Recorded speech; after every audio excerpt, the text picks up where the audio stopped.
Okay, so make sure you have it all out.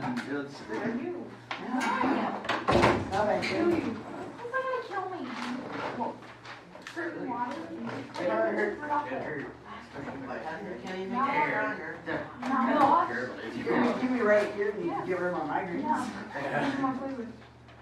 That's actually kind of cute here. There's certain spots that you can get here. It makes it more better. It is not. This right here, and like right up here. Said you have grammar. No, that's where you put that loose stuff. I mean, other than that. Oh, you don't? In here you can. Yeah, you can't. I just Well, I want to mean, see you it. have to have- Alright, here we go. It's like 6 years of training. I saw this dude that had. Like Why? I'll make 15. That are rocks. Why would you do that? Okay, alright, does everyone have their practice guide? Do you have your protractors out? All that good stuff. Yeah. I can, or, Ward. Okay, today, here's what we're going to do. Obviously, we went through these first couple problems yesterday. Remember, one thing, do not draw lines. The letters down in the blanks. I don't follow the lines. I just count them wrong. I don't even check. Okay, same with number 1, 2, and 3 here. Same with 1 through 5. Same with 1 through 6. And then hopefully you have both blanks filled in. Here, remember, you had to pick 2 words from up here. Don't tell me it's a cube right triangle. That can't happen. It's either right or it's a cube. One or the other, right? So it's got to pick one of these words. That's what we did yesterday. Today, we need to continue. We're on the 3rd page, which is actually the 2nd page at the front. Here it is. You have to tell me which picture we're dealing with here. Okay, the big thing is you have to be very specific. You can't just say that, oh, all of these are parallelograms for one of them, except for one. Each word will be used once. So you got to be very specific. Now, here's what I'm going to do. I'm going to walk through these definitions with you. And then I'm going to give you a little bit of time to see, did you match the correct picture with it? Because you have to write the words down below. Okay, rhombus is a picture quad that has parallel walls, and all 4 walls are equal. Okay, that's a rhombus. A rectangle is a parallelogram, walls are parallel, but it has 4 right angles in the corners. It can be long. A trapezoid is a 4-sided figure where only one pair of walls are parallel. One pair of walls are parallel. And then the last one, a square, it has parallel walls, it has 4 equal walls, and it has 4 right angles. So that's the big deal. Okay, so the trick is try to figure out like maybe 3 or 4 of them, and then the last one is the word that's left over. Okay, questions, comments about what we did here? Okay, did I skip any words there? Did I skip parallelogram? Might have skipped parallelogram. It's a 4-sided figure where both pairs of walls are parallel. It can be long, short, doesn't matter. Both pairs of walls are parallel. Okay? Alright. Now the problem is this part. It's right here. A parallelogram has subcategories. I know that some of these pictures are parallelograms. I know that. But more specifically, is it a square, is it a rectangle, is it a rhombus? Trapezoid should be the obvious one, right? That's the one you should know first. It's the only weird one. Okay, alright. We'll come back to that one later. Now, for the solids, you'll have something very similar to this. Now, obviously, you don't have nice colored pictures like I do up here. But on test day, I'll kind of go through this. I'll put it up on the board like always, and we'll explain. All right. So, first and foremost, triangular prisms. It's a prism, right? It can be long. It's got triangles on the end caps. It's got rectangles connecting them. A hexagonal prism is something where it has a hexagon, 6 sides, but then it's connected by rectangles or parallelograms. Rectangular prism has rectangles connected by it's got rectangles and end caps connected by parallelograms. Pyramid, some type of pyramid where it's got a polygon on the base and it comes up to a singular point, but it's got triangles for the sides. A cylinder kind of looks like a pop can. It's got 2 circles connected by a curved edge. Cone, it has a circle for a base and it comes up to a singular point, kind of looks like a pyramid, but it has curves. And then a sphere is basically like a bouncy ball. It's round. It's all points equal distance from a center. Okay, so there you go. Now, I know that the rectangular prism is sometimes called the cube. I know that. It's only a cube if it's perfect in shape, like all the walls are the same. Okay, questions, comments about these? Now, I didn't even ask you, like on this pyramid, I didn't ask you a specific type. So that's something you can be kind of cautious about, because what type of pyramid is this? Square. Yeah. Rectangular pyramid, whatever you want to call it. All right, let's go to the back page. Okay, on this one, you have to measure the angles. So this is the back problem. This one is just to measure the angles. I need to know what each angle is for 1, 2, 3, 4, and 5. So you have 5 answers. You can just write the angle right where those numbers are. I'll do one of them so you can see this question. So is, never mind. Okay. All right, so let's talk about, I'm going to do angle number 2 for you, just so you can see it. So I'm going to put my protractor down. I don't care how you hold it. You just need to make sure that this is the vertex. I'll use this as my starting line, and then I'm going to count up. Now, are we expecting a big angle or small? Very Big. It's a big angle, so I'm expecting in the hundreds somewhere. Okay. So line up the line up the dot, the vertex, line up 0, count up, and now I'm using inner track numbers because I'm counting up as I go. 10, 20, 30, 40, 50, 60, 70, 80, 90, 100, 110, 120, 130. It's almost 139, 140 exactly. I'm going to go 140. That's a nice clean number. You have to be within 1 or 2. So I'm going to give you, that angle is 140. Notice how I did it. Just label the number right in there. It should make sense. So like, when you look at these other angles, maybe like angle number 3, big or small? Small. Don't tell me it's 150 degrees. I know it's not. It's got to be small, so you got to count on. So you have the luxury of, like, you can turn your paper so you can line up your protractor correctly. You can kind of turn so you have this flat against you, and then you can count up. Okay, that type of thing. It's got to be within 1 or 2. Don't just go, it's close to 30. Maybe 32 or 33. You got to be very specific. So figure those out. Okay, make sense? Okay, so got to be within 1 or 2. All right, let's keep scrolling here.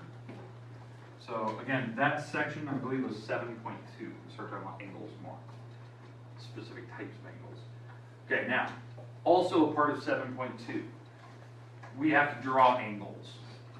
The hardest one that's up here is probably the obtuse. For some reason, it always gets people. It's hard to draw.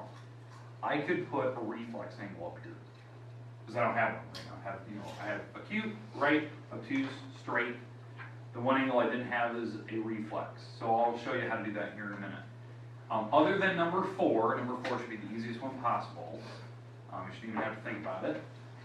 Is there one specific one that you'd like me to draw so you can see it? Let's do number 2 together so you can kind of watch me do it. Okay, question? Yes. Okay, number 2, 122 degrees. I'm going to draw a flat side against me, and if you want to use a straight edge, I'll provide you with those today. Flat, straight edge, right? That's the start. Remember, I always go to the right. Put my protractor down, line up 0. So here's my dot, here's 0. I'm going to count up until I get to 122, because that's my angle, right? 122. So 0, 10, 20, 30, 40, 50, 60, 70, 80, 90, 100, 110, 120, 122, because I didn't get quite to 130. So 122, and then all I need to do is draw that line. 122 degrees. It has to be within 1 or 2. So you got to be very, very accurate. Now, I know this is tough, right? Because you have a huge protractor and you're trying to draw. Remember, one of the rules you can do, line it up, make sure the dot's lined up, make the zeros lined up. Find where 122 is, then just move the protractor and make your mark on your paper. Like I can do this just as easy. I have it measured, I can move it, and then draw. That'll look funny in here. Okay, so any questions with the idea of 122? All right, now, I'm going to do an example for you. I would like you to put this example off to the side. So this is somewhere like over by the 122, over by the 180. I'm going to show you how to draw an angle that is very, very different. Okay, what I'm going to show you is how to draw an angle like 210 degrees. That's a reflex angle, right? It's past 180. Some people look at it and go, how is that even possible? How do you draw 210? Because what does your compass, or what does your protractor go up to? 180. So, what do you think? I gotta guess. Use opposite. You take 10, Okay. and you have your protractor upside down, so you line up this. Alright. You go to the 10, so you Okay. can. That's your guess. You're on the right idea. Okay, the first thing you do is you draw a straight line. Because if I draw a straight line, what type of angle is that? That's 180, right? So that's why I'm putting it over here. That's your 180. I'm going to go past 180, right? How many degrees do I go past 180 to get to 210?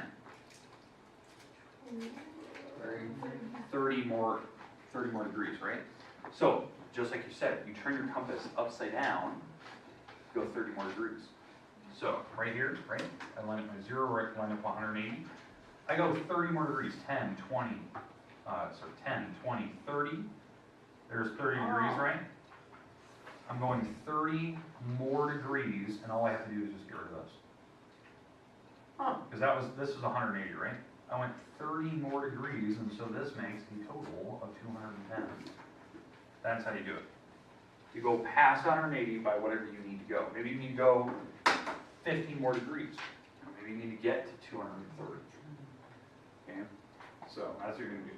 Okay, question? What happens if you go past 200, like 300? That's fine. So 300, you just got to figure out, okay, how many more degrees do I need to go? So you just have your compass upside down. Maybe I need to go 120 more degrees. It's fine, you go this way, 120. So you just start here, and you just count further until you get to the number you need to get to.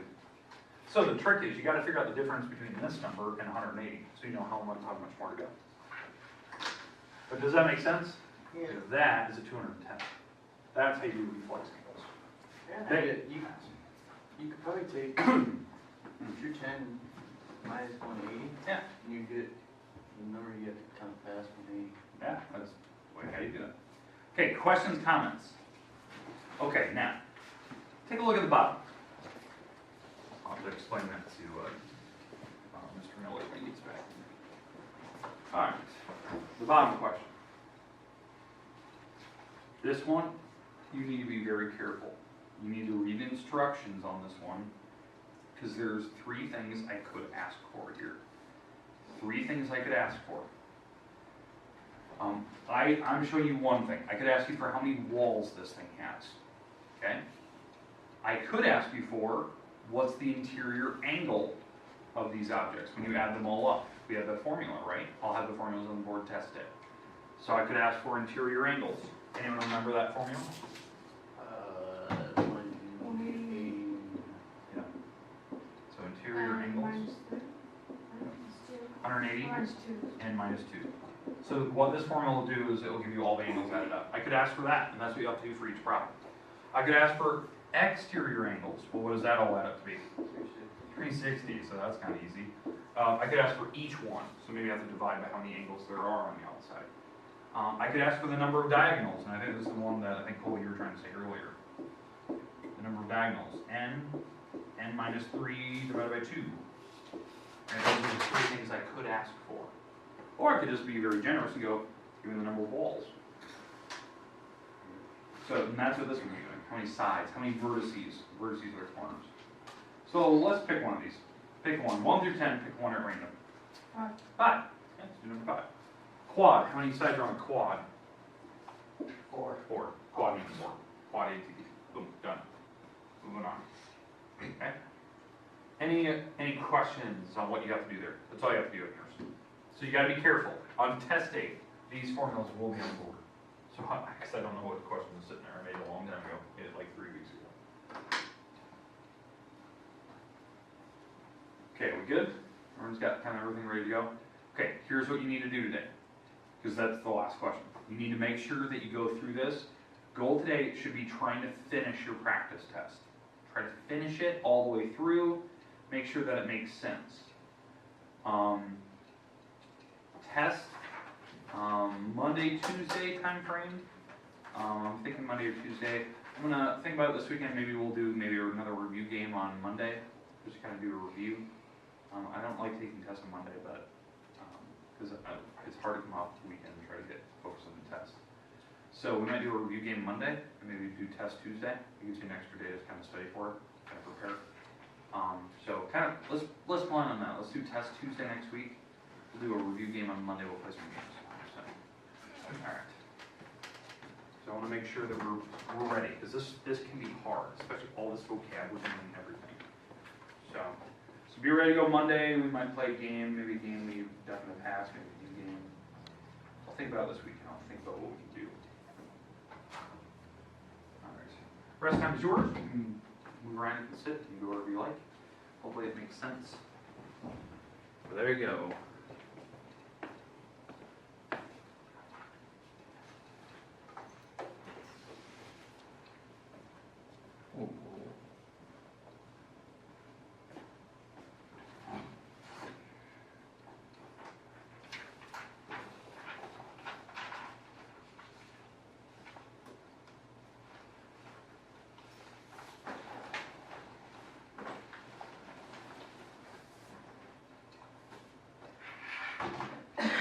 Cool. Okay. I say finish.